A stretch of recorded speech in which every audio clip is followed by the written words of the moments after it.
शिखांचे 10वे गुरु गोविंद सिंग साहिबजी यांचे 2 लहान मुलं, एक 9 वर्षाचे आणि एक 7 वर्षाचे, हे जे 2 मुलं होते त्यांनी बलिदान दिले.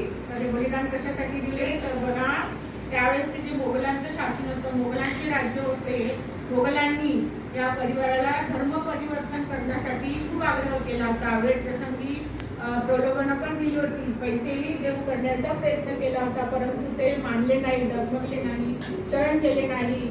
म्हणून श्री गुरु गोविंदजी यांच्या समोरच त्यांच्या 2 लहान मुलांना त्यांच्या समोरच भिंतीत गाडले होते आणि अशा प्रकारे ठार केले होते. तर त्यांची धर्माच्या रक्षणासाठी तिचे शौर्य बघून, वीरता बघून, त्यांची शौर्यगाथा बघून आपणही त्यांचं स्मरण करू आणि आजच्या दिवशी त्यांना विनम्र अभिवादन करूया.